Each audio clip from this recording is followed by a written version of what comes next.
Coming up on today's show, Nissan surprises everyone by ditching CHAdeMO in most markets and going liquid-cooled for the battery in its brand new Ariya SUV. Fisker announces it's about to have an IPO and says it's hoping it can build its Ocean on top of Volkswagen's MEB platform. And Tesla cancels the Model Y Standard Range and Model Y Standard Range Plus. These stories and more coming next.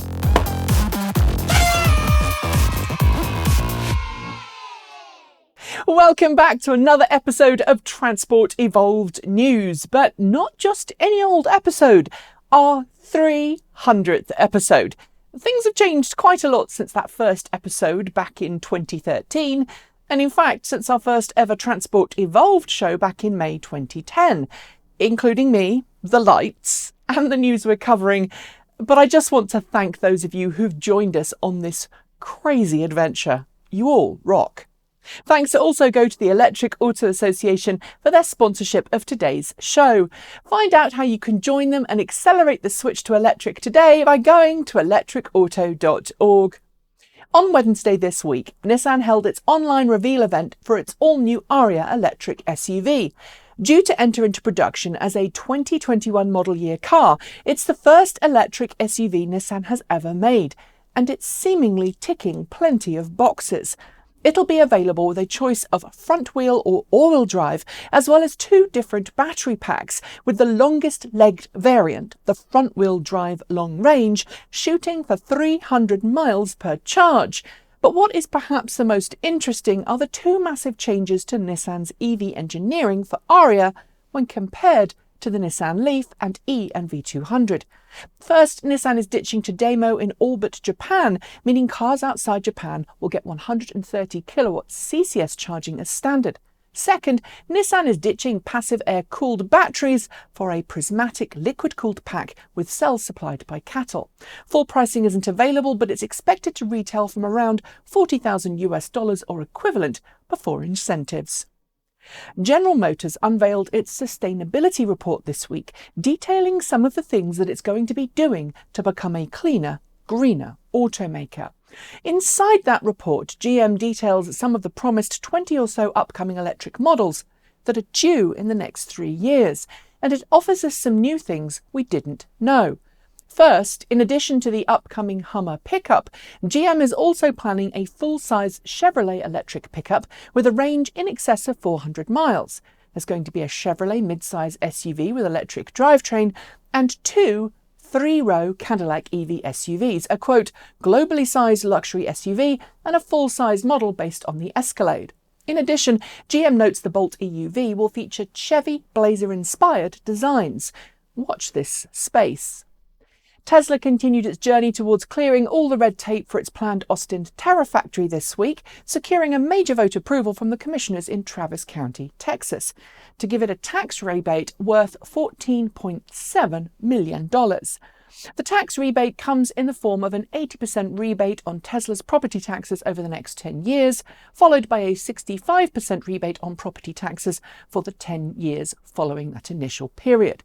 This, combined with the $50 million in abatements that I told you about last week, means that it's looking more and more likely that Tesla will indeed build its first Terafactory on the outskirts of Austin. It appears the commissioners in this instance may have possibly been influenced by Tesla continuing to court other states as potential hosts, but Tesla is not responding to media requests to clarify this. Back at the start of the year, Fisker debuted its first electric car, the Ocean crossover SUV, at CES 2020. The car was given a fair amount of press at the time, and we were among the outlets covering that launch. But what wasn't detailed at the time was the fact that the Ocean prototype was in fact built on top of a Volkswagen MEB platform chassis, a secret that wasn't detailed until this week when Fisker announced its plans to go public with an IPO via a special merger with Spartan Energy Acquisition Corporation, a special purpose acquisition company. The deal could see Fisker raise $1 billion to help it in its production goals for the Ocean. According to Fisker, it is now in negotiation with Volkswagen as part of an ongoing partnership that started in 2017. This could see Volkswagen supply Fisker with all of the parts it needs to build the Ocean on Volkswagen's modular EV platform. People often criticise plug-in hybrids as being underpowered as electric vehicles and too expensive as regular cars, but data from Europe suggests that car buyers are most certainly opting for plug-in hybrids at a higher rate than some people expected. According to Ford's European sales figures for the second quarter of this year, 1/2 of all Ford Kuga crossovers sold were plug-in hybrids. For those who don't know, the Kuga is the European name given to the Ford Escape. Like the Ford Escape PHEV, the Kuga plug-in gets about 37 miles of real-world range from a 14.4 kilowatt-hour battery pack, which frankly satisfies many customers' daily driving needs without ever needing to use gasoline. While it's fantastic to see the plug-in hybrid Kuga being so popular, I should note that some of the popularity may reside in tax incentives available in many European countries for people buying a plug-in rather than a pure ICE. 2 years after it debuted the iX3 concept car, BMW officially revealed the production 2021 iX3 crossover this week via a special online event. The all-electric version of the current X3 crossover, the iX3 features an 80 kilowatt-hour nominal battery pack, close to about 74 kilowatt-hours of usable capacity, and promises a WLTP test range of around 400 kilometers per charge. Unlike many electric crossovers, it's only going to be available with a rear-wheel drivetrain and will be made exclusively in China at a brand new state-of-the-art facility. Pricing hasn't been released for all markets yet, but in the UK it's expected to retail from around £60,000 sterling. It won't be coming to North America though, because dealers were allegedly unimpressed by the car's promised range. If you've been following Tesla for a while, you'll know it's got a little bit of a reputation for cancelling its promised entry-level models just before they enter into production. Usually that cancelling comes as a consequence of a pretty logical improvement in battery technology or the realisation that few people have pre-ordered one. And Tesla does its absolute best to accommodate any customers left without their first choice if and when that happens. This week, the Tesla Model Y standard range became the latest victim of that practice, with Elon Musk noting on Twitter that Model Y standard range would just not have enough range to be of interest to most customers. It joins the Model Y standard range Plus in the not entering production list. In response, Tesla also lowered the price of the Model Y long range to just under $50,000 and promised us a long-range rear-wheel drive Model Y would arrive in a few months' time. Audi has now officially begun selling the Audi e-tron Sportback to customers in North America with a starting price of $77,400 before incentives. The car, which has less of a boxy SUV feel than the Audi e-tron, features the same battery pack and drivetrain as its sibling, but it makes use of a little more of its battery pack thanks to software tweaks in its energy management system. In total, 91% of the 95 kilowatt-hours nominal capacity is available, with the remaining capacity off-limit to customers to both improve battery life and allow rapid charging at super high power levels even when the pack is nearly full. As with all electric cars, the term full here is subjective, as there's hidden capacity the driver doesn't get to see, but Audi hides more than most. EPA range is listed at 218 miles. While those in the Northern Hemisphere are enjoying the summer weather, those who live in the Southern Hemisphere are of course enjoying the winter weather, because we live on an oblique spheroid spinning on a 25.5-degree axis from the plane of its orbit around our sun. And that means that automakers in the Northern Hemisphere can ship their cars to New Zealand even if it's summer where they are, so they can get winter testing on their cars. This week, we learned that a shipment of Tesla Model Ys are now in Aotearoa to undergo winter testing on the South Island. Tesla did exactly the same with Model 3 when it launched a few years ago, so if you are on the South Island, keep your eyes peeled and let us know if you spot one. And now it's time for short shorts. Renault has officially launched a commercial version of its popular Zoe hatchback. With the rear seats replaced with a special cargo area, it's aimed at small business owners and courier firms needing a nippy, small, efficient work vehicle. It's very nicely kitted out. Like most US firms, Tesla is currently battling COVID at its facilities, and this week, via an internal leak to Electrek, we learned that over 1,550 employees have been affected by COVID in some way, although only 130 confirmed cases exist amongst staff. Continuing its partnership with classic conversion specialists to bring classic Volkswagens into the electric age, the firm has trademarked E-prefixed variants of all of its classic cars, including the E-Beetle, E-Samba, E-Golf Classic and E-Carmen. Expect conversion kits in the near future. A video of a Tesla Model 3 bumper flying off in the rain went viral this week, highlighting a known and continuing design flaw that causes Model 3 bumpers to come off if they get too much water in them. I'd share the video with you here, but the owner wanted big bucks, so I don't have that. Volkswagen is rumoured to be replacing the head of its software division after the nightmare that was the development of telematics software for the Volkswagen ID.3. The report hasn't stated if the person in question was fired or just moved to a different role within the company. Elon Musk posted a computer rendering this week on Twitter of what the Tesla Giga Berlin will look like when it's complete. The factory will, of course, feature solar panels on the roof, but the rendering looks to also include what look like to me to be giant daffodils. I'm guessing this might be artistic license. Talking of Elon Musk, he and several other prominent billionaires and brands had their accounts hacked this week on Twitter in an elaborate Bitcoin scam. It's generally accepted that whoever it is, if they start offering to send you money on Bitcoin because they're feeling generous, it's probably a hacked account. BMW has officially signed a supply contract with NorthVolt, which will see the latter supply the former with lithium-ion cells for use in its electric vehicles. NorthVolt joins CATL and Samsung SDI to become BMW's third battery supplier.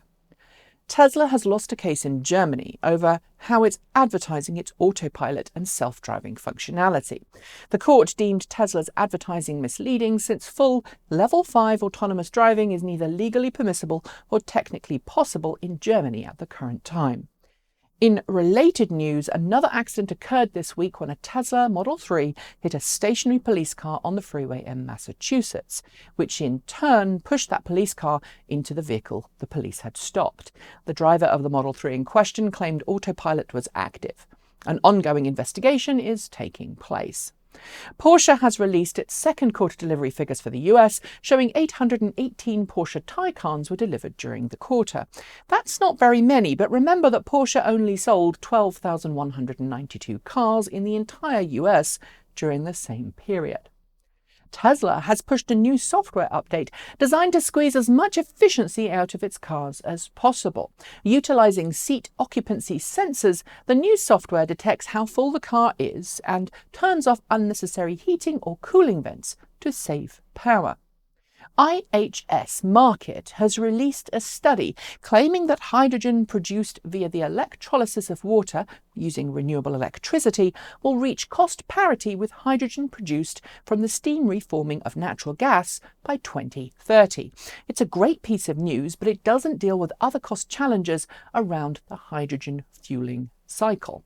Former Vice President and Democratic presumptive presidential nominee Joe Biden announced a new $2 trillion plan over 4 years to support the transition to electric vehicles, clean energy, and make more jobs. It's one of the many issues he will run on. Tesla has confirmed that it will be shortly halting production at its Fremont facility in order to upgrade its production lines, as well as install a new tented production line for Model Y. The temporary production line will feature less automation than Tesla's indoor lines. Hyundai has announced that it's sold its 100,000th Kona electric. Given issues since the launch connected with battery cell shortages, I'm honestly surprised it's managed to produce and sell so many. But with these issues now expected to be resolved, it should get a lot easier to buy one.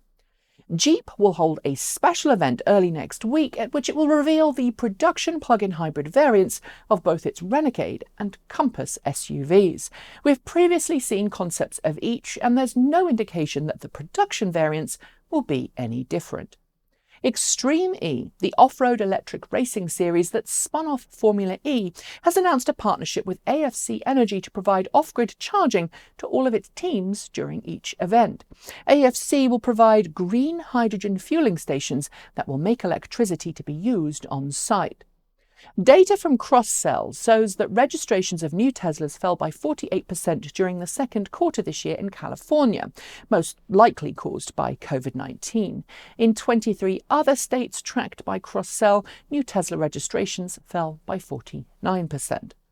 Startup Hyperion has published a new teaser video for its XP1 hydrogen fuel cell supercar. Following a sciencey feel reminding us about the abundance of hydrogen in the universe, the video doesn't actually feature the car, but it does give us a reveal date when we'll see it of August this year. And those are your shorts. There will be more next week.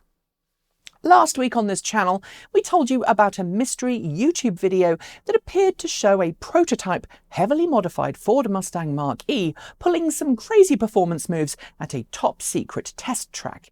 At the time, you may remember I said I was highly suspicious of the video's provenance because it seemed too good to be true. This week, my suspicions were proven correct when Ford Performance tweeted a short video of a spiral tyre track alongside the reveal date for a performance version of the Mustang Mach-E next week.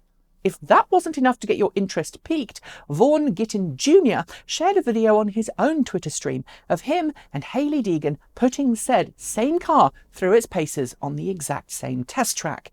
The noise we hear in that second video is identical to the noise we heard last week, so yeah, expect some serious fun. And finally, when Volvo launched its Polestar brand as a high-end plug-in version, there was a lot of naysaying from those in the plug-in world who maintained that no way, no how could Polestar compete with or even hope to match Tesla in the plug-in marketplace. For now, I think that still may be true, but this week reviews started to roll in from proper automotive journalists in Europe who finally had a chance to spend time with the all-electric Polestar 2. Every single one so far has raved about its build quality, handling and performance. While we've been told that there won't be any Polestar 2 press cars in the Pacific Northwest of the US anytime soon, I know my buddy Robert Llewellyn over at Fully Charged is spending some time with the Polestar 2 right now, and our good friend Johnny Smith, aka Car Pervert, has just published his comprehensive review of the Polestar 2 this week. So when you're done, be sure to check it out. Which, as it happens, is in a few shakes of a lamb's tail, because that is all of your stuff for today. Thanks to the Electric Auto Association for sponsoring today's News Roundup show. They've been advocating for electric vehicles since 1967, and they firmly believe that our future depends on us making the switch to clean, green electric cars today. You can find out how to join, how to become a local EV educator, where to attend local monthly meetups when they start back again, or find EV owners to talk about making your own switch to electric by going to electricauto.org. I would love it if you'd like, comment and subscribe to this channel if you haven't yet. And if you do feel able, please consider supporting us using any of the links below. And if you can't support, knowing that just watching and interacting with the content here on YouTube, our second channel here on YouTube, and with us on Twitter, all helps the algorithms. So if you do that already, thank you. This week, we officially said goodbye to our second studio, and we're now 100% filming out of my home and the homes of the rest of the team. Sure, COVID has kept us guessing on our future, but thanks to you all, it is much more secure than it would otherwise be. I'm going to be back next week with more great content for you all to enjoy, but in the meantime, stay healthy, work to make the world a fairer, safer place for us all to live, strive for equality, be kind to one another, wash your hands, and please, wear a freaking mask. Science doesn't lie. Keep evolving.